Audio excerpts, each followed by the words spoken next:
Best ghost story? Whether it happened to you or not. No.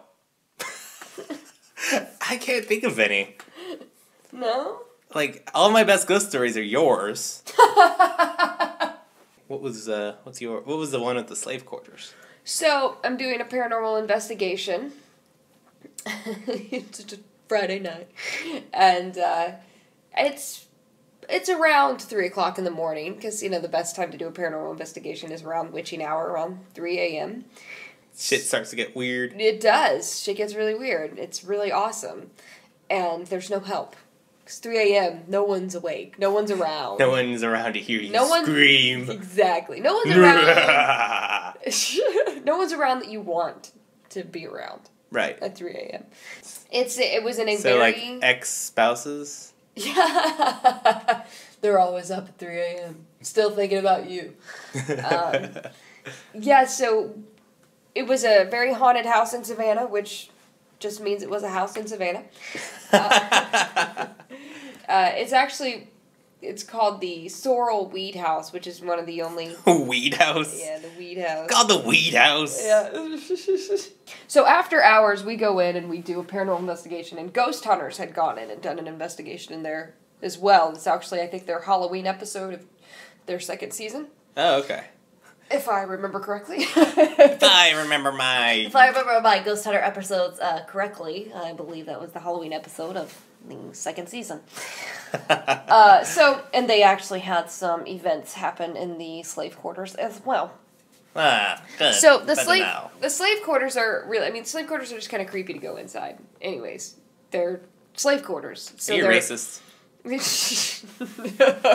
They're terrifying. They're small and they have that energy of like, you know, like... Yeah, I've been in one before. We were really freaky. Bad as people. We still are. People are terrible. So we're in there, and we have a thermal imaging camera, and I have a K2 meter, which picks up EMF, electromagnetic fields, and I have my digital voice recorder, and I'm standing by the window. So we start to do an EVP session, and I set the K2 meter on the windowsill, and I start to just kind of ask questions, introduce myself, that whole deal. And all of a sudden, I feel really strange, almost like something's on the back of my neck. And then 3 things happen at that exact moment, okay? Mm-hmm. All at the same time. First, the K2 meter, spikes. I mean, you see, because K2 is great. Because I was wondering what that noise was. I was like, it jumped out the window? It just flew. Yeah, no, the K2 meter is great because it actually has a visualization of the EMF fields. So it's got blinking lights. And they go from green to red. Okay. Left to right. Yeah. And the red is on the right, and when it hits the red on the right, then you've got something. You've got a spike in your EMF field. Yeah. Great visualization. So, EMF spikes.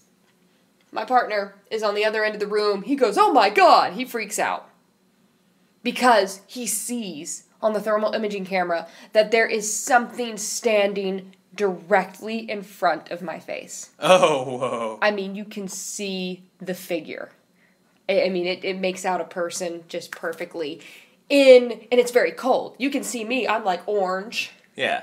And then you can see this figure, and it's like pink, meaning that its temperature is well below what a human body temperature would be. Right, like it's a shadow or something. Yeah, but warmer than the rest of the room, which was really, kind of cold or whatever. So that happens, and we're like, okay, let's go.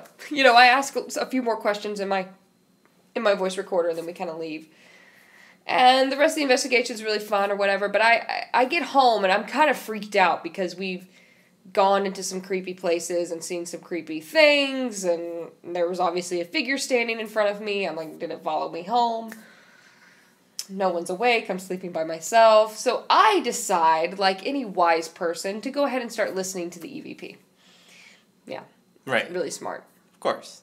So I go directly to that part where I'm asking the questions, and you can hear very, very clearly someone say, "What's my name?"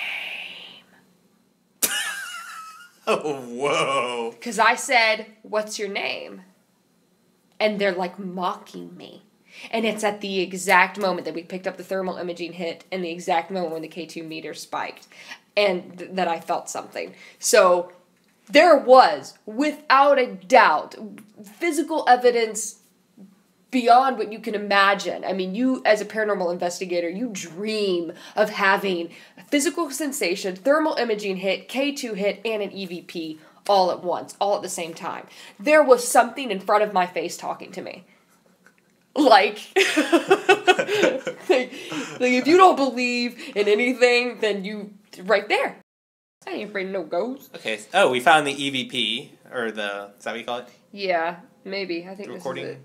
Okay. Yeah, EVP, electronic voice phenomenon. Okay. Play that again. Yeah, it's really creepy. It's like he's mocking you. What's your name? I don't know. What's my name? Are you repeating everything I say? Am I repeating everything you say? Exactly. Well, I'm an idiot. Well, you're an idiot. Damn, these ghosts are smart. No, if you have anything... Ooh. Right? When you can hear my voice in between. Yeah, like you couldn't have said anything there. No, if you have anything...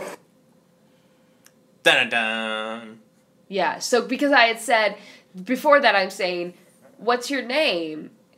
And then Tobias had said, what other questions can you ask it? Are you getting anything? No, that's why I said no, because it's like, can you ask it any other questions, you know? Yeah.